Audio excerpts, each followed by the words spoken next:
Se você acha que a situação na Ucrânia está tensa, prepare-se, porque bem aqui na América Latina, a Venezuela está literalmente cercada pela maior operação militar americana de décadas.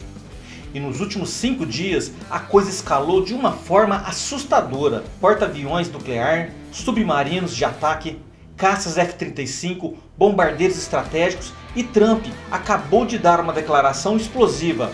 Os dias de Maduro estão contados.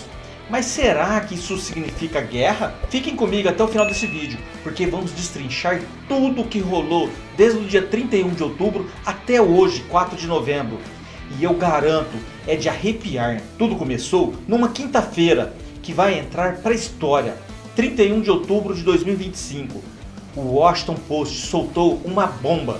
Documentos internos do governo americano revelaram que Nicolás Maduro escreveu uma carta desesperada para Vladimir Putin, pedindo ajuda militar. E olha só o que ele pediu: 14 unidades de mísseis antiaéreos, restauração de caça Sukhoi Su-30 Mk2, reparo de 8 motores de aeronaves, 5 radares, apoio logístico não especificado. A carta foi entregue pessoalmente pelos ministros do transporte venezuelano em Moscou, em meados de outubro. E não foi só para a Rússia não.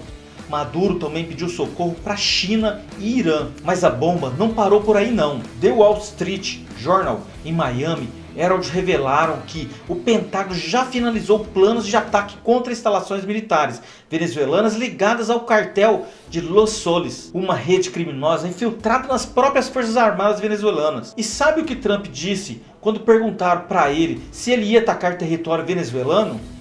Ele respondeu não, mas a Reuters apontou que ficou ambíguo se ele estava se referindo a ataques imediatos ou planos de longo prazo. Na mesma quinta-feira ele tinha falado: a terra vai ser a próxima, referindo-se aos ataques que já vem acontecendo no mar. E olha a pressão interna. Senadores democratas enviaram cartas exigindo explicações para Marco Rubio, secretário do Estado, e o secretário de Defesa, e até para a Diretoria de Inteligência Nacional. Eles querem saber qual a justificativa legal para esses ataques. Republicanos e democratas do Comitê de Forças Armadas do Senado informaram que enviaram pedidos de informações nas semanas anteriores e não receberam resposta nenhuma. Se na quinta foi o dia das revelações, sexta foi o dia de ação. Forças americanas afundaram mais uma embarcação venezuelana em águas internacionais, perto de Curaçao. Resultado do ataque: 3 pessoas mortas. O Pentágono classificou como Operação Antinarcóticos. A Venezuela chamou de agressão armada e violação de soberania. E aí vem a parada mais pesada. O porta-aviões USS Gerald R. Ford, a maior embarcação de guerra do mundo, deixou Norfolk, na Virgínia, com um grupo de ataque completo. Estamos falando de cruzadores com mísseis, contra-torpedeiros, navios de apoio, mais de 4.000 militares, caças F-35C, aeronaves de vigilância, sistema de guerra eletrônica, destino, Caribe, missão oficial, combate de narcotraficantes. Mas todo mundo sabe que é o recado direto para Maduro. E não para. A FAA, Administração Federal de Aviação, restringiu voos civis do sul do Porto Rico sob coordenação do Pentágono. Isso significa uma coisa: zona de operações militares ativa. Eles estão se preparando para manobras aéreas de grande escala. A Rússia não ficou calada. A porta-voz do Ministério das Relações Exteriores condenou o uso excessivo de força militar pelos Estados Unidos lá no Caribe. Ela disse que a Rússia apoia totalmente o governo venezuelano na defesa da sua soberania nacional e pediu desescalação. O fim de semana foi tenso, muito tenso. Reportagens do Miami Herald sobre possíveis ataques aéreos iminentes lançaram os moradores de Trinidad e Tobago em pânico total. Compras em massa nos supermercados, filas quilométricas nos postos de gasolina na sexta-noite. O povo achando que a guerra ia começar a qualquer momento. E no meio disso tudo, 2 aviões de carga militares russos e Il-76 pousaram em Caracas nos últimos dias. Coincidência? Eu acho que não. Um desses aviões fez uma rota maluca, com várias paradas, claramente tentando esconder o destino final. Aí no domingo saiu a entrevista de Trump no programa 60 Minutos do CBS. E o cara foi tenso. Perguntaram pro Trump: vamos entrar em guerra contra a Venezuela? Resposta dele: Duvido. Acho que não.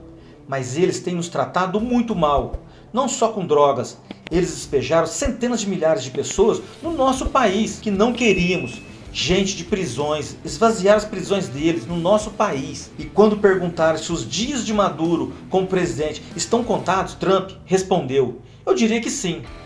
Gente, isso é praticamente uma declaração de mudança de regime. A Rússia no domingo confirmou que está monitorando muito de perto os desenvolvimentos enquanto as tensões entre Washington e Caracas se intensificam. O Kremlin disse que está em contato direto com Caracas, já que os países estão ligados por várias obrigações de tratados. E mais, a Rússia pediu ao Conselho de Segurança da ONU para condenar inequivocamente a tentativa de invasão na Venezuela. O New York Times reportou hoje que a Casa Branca está considerando 3 opções para operações militares na Venezuela. Opção 1. Implantação de forças de contra-terrorismo para tomar conta de aeródromos. Opção 2. Tomar controle dos campos de petróleo e infraestruturas venezuelanas. Opção 3.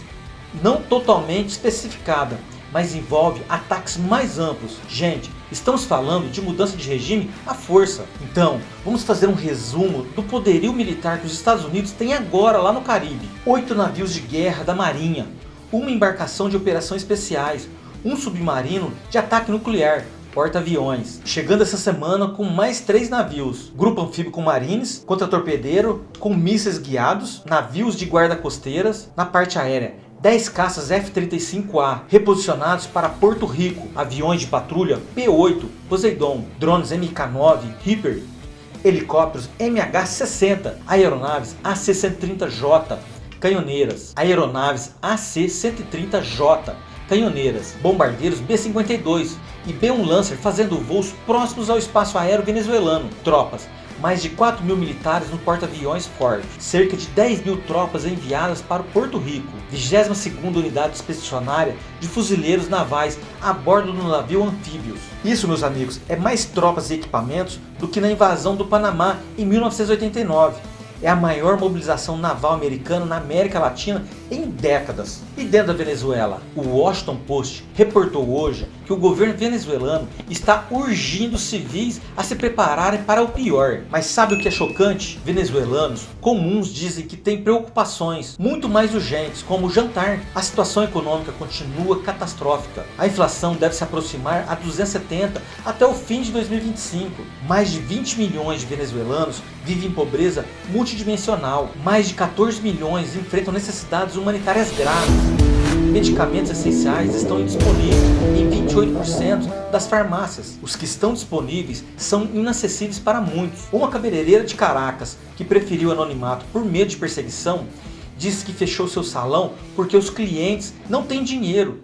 Tudo está muito caro, então as pessoas têm outras prioridades que não tingir o cabelo. Ela viu seus 2 filhos fugirem do país, deixando-a sozinha lá. O alto comissionário da ONU dos Direitos Humanos denunciou os ataques americanos e seu crescente custo humano como inaceitáveis. Grupos de direitos humanos e especialistas em direitos internacionais dizem que os ataques são execuções extrajudiciais, mesmo que se os alvos sejam traficantes conhecidos. Até agora os Estados Unidos conduziram mais de 15 ataques a embarcações no Caribe e Pacífico desde o início de setembro, matando pelo menos 65 pessoas. Ok, vamos analisar o que tudo isso significa. Por que a Venezuela é tão importante assim? Primeiro, petróleo. A Venezuela tem as maiores reservas de petróleo provadas do mundo. A Rússia tem investimentos pesados na produção de petróleo venezuelano. Segundo, geopolítica. A Venezuela é o aliado mais importante da Rússia na América Latina. A queda de Maduro seria um golpe massivo para Moscou, similar ao que aconteceu com a derrubada de Assad na Síria em dezembro de 2024. Terceiro, drogas. O governo Trump está usando narrativa de guerra contra as drogas e de contra-terrorismo para justificar as ações. Eles acusam Maduro de coordenar ações narcoterroristas contra os Estados Unidos através de gangue, Trem de Araguá, do chamado Cartel de Los Soles. Quarto, migração. Trump menciona repetidamente que a Venezuela esvaziou suas prisões, mandando criminosos para os Estados Unidos. Tá, Lindomar, mas o que pode acontecer agora? Cenário 1. Guerra limitada. Ataques aéreos precisos contra instalações militares venezuelanas, sem invasão terrestre. Cenário 2. Bloqueio e pressão. Os Estados Unidos continuam os ataques navais e aumentam o bloqueio naval, forçando Maduro a negociar ou cair por pressão interna. Cenário 3. Invasão. O cenário mais improvável, mas não impossível. Especialistas dizem que seria necessário entre 50 e 200 mil homens. Seria prolongado, custoso e com muitas baixas americanas. Cenário 4. Desescalada. Trump usa a ameaça militar como negociação e eventualmente recua em troca de concessões. E o papel da Rússia e da China nesse entreveiro todo? A grande pergunta: Rússia e China vão ajudar militarmente Maduro? A Rússia está numa posição complicada, envolvida pesadamente na guerra da Ucrânia. Perdeu influência no Oriente Médio com a queda de Assad. Não pode perder outro aliado estratégico, mas tem recursos limitados. A China é mais cautelosa, tem interesses econômicos massivos na América Latina, mas não quer confronto direto com os Estados Unidos. Legalidade internacional. Vários pontos polêmicos. Os ataques em águas internacionais violam o direito internacional?